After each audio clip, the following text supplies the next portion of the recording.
Quelques jours après le début de la première intifada, en 1987, le Hamas est fondé à Gaza. Pourtant, pour les autorités israéliennes, ce nouveau mouvement n'est alors pas du tout considéré comme une menace.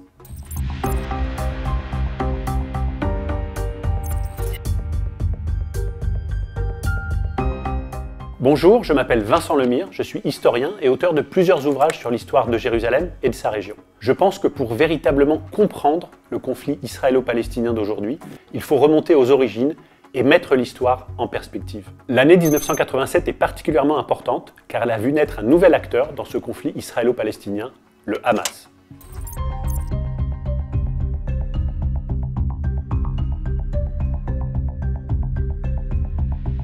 À la fin des années 1980, il y a une forte interpénétration des sociétés israéliennes et palestiniennes. L'État d'Israël estime que la situation palestinienne est sous contrôle.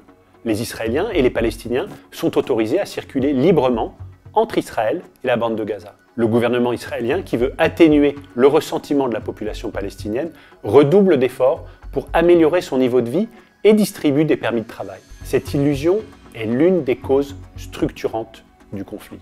À défaut de reconnaître les Palestiniens comme un peuple, c'est-à-dire comme un corps politique, aspirant à la souveraineté, les Israéliens ont pensé pouvoir acheter une pacification économique en ne lui accordant que des permis de travail.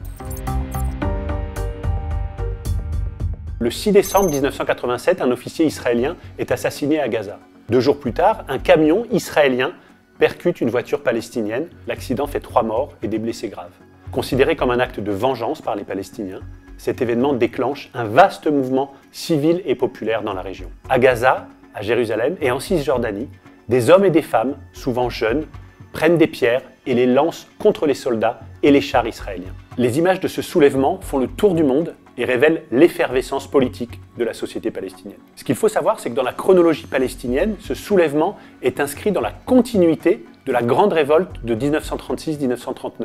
Il est donc considéré comme la deuxième intifada palestinienne, même si, pour nous, observateurs européens, il s'agit de la première.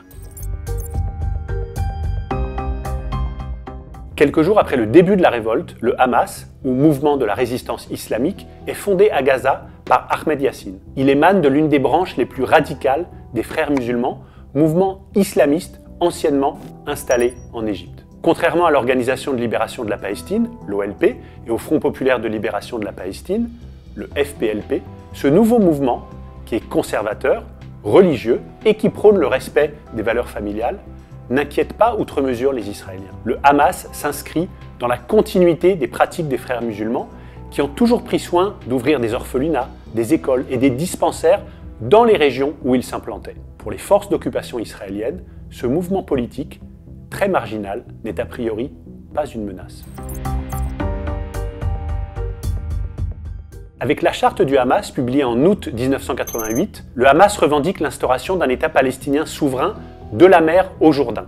Cette charte est caractérisée par un antisémitisme extraordinairement puissant, aussi fort qu'a pu être l'antijudaïsme chrétien dans ses pires moments. L'article 32 de la charte du Hamas cite les protocoles des sages de Sion, un faux document antisémite créé de toutes pièces en Russie à la fin du XIXe siècle. De ce point de vue, le Hamas se distingue radicalement de la matrice idéologique de l'OLP, mouvement laïque qui n'avait jamais écarté l'idée qu'il puisse y avoir des citoyens juifs au sein du futur État palestinien. Dès lors, le Hamas se radicalise, prône la lutte armée et rejette les protocoles de paix comme les accords d'Oslo de 1993. Dans les années 1980, face à la crise du panarabisme, les mouvements d'islamistes prospèrent dans les pays arabes du Moyen-Orient. Parmi eux, le Hamas, qui contribue donc à islamiser le mouvement nationaliste palestinien. Mais la cause nationale palestinienne a des ferments islamistes dès le début du XXe siècle. Dans les années 1930, le grand moufti de Jérusalem, Mohamed Amin al-Husseini, joue par exemple un rôle extrêmement important dans l'intifada de 1936-1939. Et il participe déjà à ce qu'on appelle aujourd'hui l'islamisation de la cause palestinienne. Il y a eu ensuite une parenthèse laïque des années 1950 aux années 1980.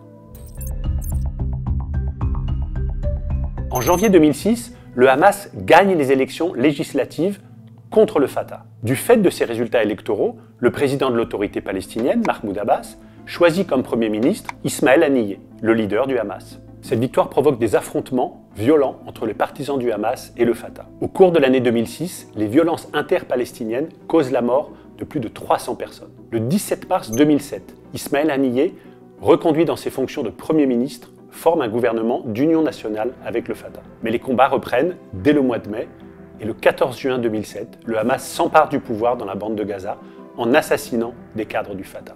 L'éviction de l'OLP hors de la bande de Gaza est un basculement extrêmement violent. L'organisation du Hamas est double. Il est doté d'un organe politique et d'une branche armée clandestine, les brigades Izz al-Din al-Qassam, créées dans les années 1990. Après la prise de pouvoir du Hamas en 2007, les puissances occidentales choisissent de considérer le Hamas dans sa globalité comme un mouvement terroriste et refusent de le considérer comme un possible interlocuteur politique. À la différence de ce qui a été décidé pour le Hezbollah, au Liban par exemple, avec une distinction claire entre la branche politique et la branche militaire. Pour aller plus loin, vous pouvez lire Anatomie d'un conflit, un livre que j'ai coécrit avec Thomas Negaroff et qui revient sur les grandes dates clés et les notions indispensables pour comprendre le conflit israélo-palestinien tel que nous le connaissons aujourd'hui.